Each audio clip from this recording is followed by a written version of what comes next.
Sir আমরা দেখলাম কি যে ধরেন সচিবালয়ে আগুন, নিঃসন্দেহে এটি একটা অনেক বড় ঘটনা, কোনো সন্দেহ নেই তাতে। তো ঘটনার পরপরই আমরা দেখলাম যে ছাত্র উপদেষ্টা যারা রয়েছেন কিংবা আন্দোলনে এখনো যারা মাঠে নেতৃত্ব দিচ্ছেন, তারা খুব মন্তব্য করলেন যে এটি আওয়ামী লীগের কাজ। এমন সমস্ত গোপন নথিপত্র পাওয়া গেছে তাদের সম্পর্কে, এগুলি পুড়িয়ে দেওয়াটাই আসলে আওয়ামী লীগের ষড়যন্ত্র। মানে যেকোনো কিছু ঘটে তারা আওয়ামী লীগের উপর একটা আগে থেকেই একটা পারসেপশন দেয় তদন্তের আগেই। মানে আপনারা এটার ব্যাপারে কি, আপনাদের স্পষ্ট অবস্থানটি কি?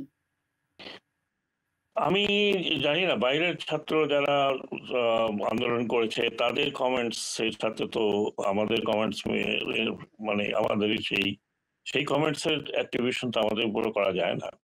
আমাদের সাথে যারা ছাত্র নেতা ছিলেন তারা কিন্তু ঠিক ওইভাবে বলেননি। তারা যেটা বলেছেন ২-১ জন যে তদন্ত হচ্ছিল অনেক চুরি-চামারির ব্যাপারে, সেই ফাইলগুলো চলে গেছে।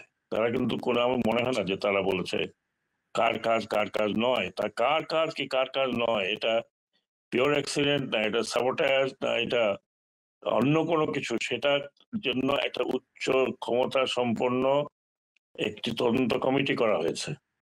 সেই তদন্ত কমিটির রিপোর্ট ৭ দিনের মধ্যে দেওয়ার কথা আছে। সেই ৭ দিনের মধ্যে সেই রিপোর্টটা আমরা যখন পাবো, তখন হয়তো এই ব্যাপারে কিছু বলা যাবে যে এই রিপোর্টের মোতাবেক কি হয়েছে। whether it is acceptable or it is not acceptable. কিন্তু তার আগে আমি যেটা দেখছি সেটা হচ্ছে যে যোগাযোগ সোশ্যাল যোগাযোগ মাধ্যমে যেই ধরনের মানে সবাই মিলে এমন এক্সপার্ট ওপিনিয়ন দিচ্ছে যেন বাইরে বসে বসে সবাই চোখ দিয়ে দেখতে পারছে কে করেছে কি করেছে কি কোথায় কবুতর কোথায় কুকুর।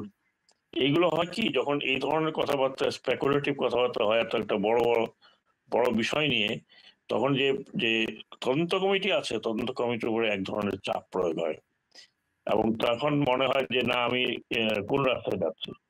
তো এটা আমার মনে হয় না যে এটা অ্যাকচুয়ালি একটা good good thing I would say যে তদন্ত হওয়ার আগেই আপনার কোনো ধরনের মন্তব্য করা। আমি মনে করি এটা ঠিক নয়। আমাদেরকে ওয়েট করতে হবে। Let us wait. আমি এখন স্পেকুলেট তো অনেক কিছু বলতে পারি। হ্যাঁ, কিন্তু সেটা তদন্ত দেওয়া হয়েছে যাতে বোঝা যায় যে কি কারণে এই ঘটনাটা ঘটেছে।